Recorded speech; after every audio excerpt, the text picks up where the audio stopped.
സഭയുടെ ആദ്യത്തെ ലോക ശിശുദിന ആഘോഷങ്ങളിൽ ഫ്രാൻസിസ് പാപ്പായും ലോകമെമ്പാടുമുള്ള കുട്ടികളും പങ്കെടുക്കും. മെയ് 25, 26 തീയതികളിലായാണ് പരിപാടി നടക്കുന്നത്. കുട്ടികളെ അനുസ്മരിക്കാനായി പുതുതായി സ്ഥാപിച്ച ദിനം സഭയുടെ ഡിക്കാസ്റ്ററി ഫോർ കൾച്ചറൽ ആൻഡ് എഡ്യൂക്കേഷനാണ് സംഘടിപ്പിക്കുന്നത്. പാപ്പ ലോകമെമ്പാടുമുള്ള കുട്ടികളോടൊത്ത് പ്രാർത്ഥിക്കുന്നതിനും സൗഹൃദത്തിനുമുള്ള വേദിയായി ശിശുദിനം മാറും.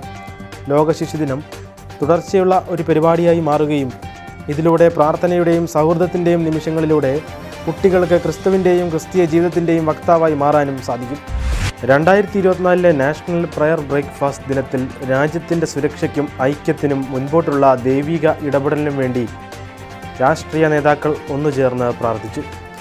രാജ്യത്തിനും ലോകത്തിനും വേണ്ടി പ്രാർത്ഥിക്കുന്നതിനായി അമേരിക്കയുടെ രാഷ്ട്രീയ നേതൃത്വത്തിനെ എല്ലാ വർഷവും ഒരുമിച്ച് കൊണ്ടുവരുന്ന ചടങ്ങാണ് നാഷണൽ പ്രയർ ബ്രേക്ക്ഫാസ്റ്റ്. 72ാമത്തെ പ്രയർ ബ്രേക്ക്ഫാസ്റ്റിൽ അമേരിക്കൻ പ്രസിഡന്റ് ജോ ബൈഡനും ഡെമോക്രാറ്റ്, റിപ്പബ്ലിക്കൻ പാർട്ടിയിലെ ഉയർന്ന അംഗങ്ങളും പങ്കെടുത്തു. അട്ടിമറിയിലൂടെ സൈന്യം ഭരണം പിടിച്ചെടുത്തതിൻ്റെ 3ാം വാർഷികത്തിൽ വീണ്ടും സമാധാനം പുലരുന്നതിനായി പ്രാർത്ഥനയോടെ മ്യാൻമറിലെ ക്രൈസ്തവർ 2021 ഫെബ്രുവരി 1 സൈനിക ഭരണകൂടം അട്ടിമറിയിലൂടെ അധികാരം പിടിച്ചെടുത്തത്. ഈ ഓർമ്മയുടെ വാർഷികം പ്രമാണിച്ച് കത്തോലിക്കർ ആയിരക്കണക്കിന് വരുന്ന മറ്റു പൗരന്മാരോടൊപ്പം യങ്കൂണിലും മറ്റ് നഗരങ്ങളിലും നിശബ്ദ സമരം നടത്തി.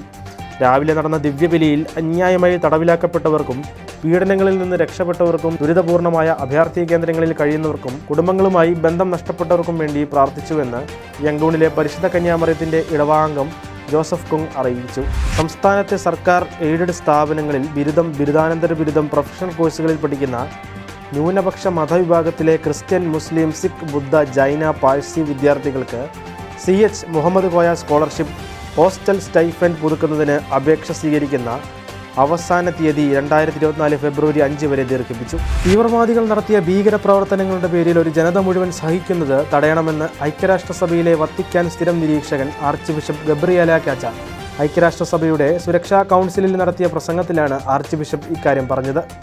ഇസ്രായേൽ പാലസ്തീൻ സംഘർഷം അയവില്ലാതെ തുടരുന്നതിൽ ഫ്രാൻസിസ് പാപ്പായ്ക്ക് വലിയ ആശങ്കയുണ്ടെന്നും വെടിനിർത്തലിനുള്ള ആഹ്വാനം പാപ്പ ആവർത്തിക്കുന്നതായും ആർച്ച് ബിഷപ്പ് വ്യക്തമാക്കി. ക്രൈസ്തവർക്കെതിരെ നടന്നുകൊണ്ടിരിക്കുന്നത് ജിഹാദാണെന്നും നൈജീരിയൻ ഭരണകൂടത്തെ തീവ്രവാദ സർക്കാരായി പ്രഖ്യാപിക്കണമെന്നും അമേരിക്കയിലെ ബൈഡൻ ഭരണകൂടത്തോട് ആവശ്യപ്പെട്ട് നൈജീരിയൻ വൈദികൻ. അന്താരാഷ്ട്ര മതസ്വാതന്ത്ര്യ ഉച്ചകോടിയിൽ രാജ്യത്തെ പ്രതിനിധീകരിച്ച നൈജീരിയയിൽ നിന്നുള്ള കത്തോലിക്ക വൈദികൻ ഫാദർ അംബ്രോസ് എക്കരയ്ക്കുവാണ് ഇക്കാര്യം ആവശ്യപ്പെട്ടത്. പശ്ചിമാഫ്രിക്ക, യുക്രൈൻ, അർമേനിയ എന്നീ രാജ്യങ്ങളിലെ മതസ്വാതന്ത്ര്യ ലംഘനങ്ങളെക്കുറിച്ച് ചർച്ച ചെയ്യുന്ന സെഷനിലാണ് ഫാദർ അംബ്രോസ് നൈജീരിയയിലെ ദയനീയാവസ്ഥയിൽ ദുഃഖം പ്രകടിപ്പിച്ചത്. സത്യസഭയെ അനുദിനം അറിയുവാൻ, സഭയെ സ്നേഹിക്കാൻ സൺഡേ ശാലോം യൂട്യൂബ് ചാനൽ ഇപ്പോൾ തന്നെ സബ്സ്ക്രൈബ് ചെയ്യുക.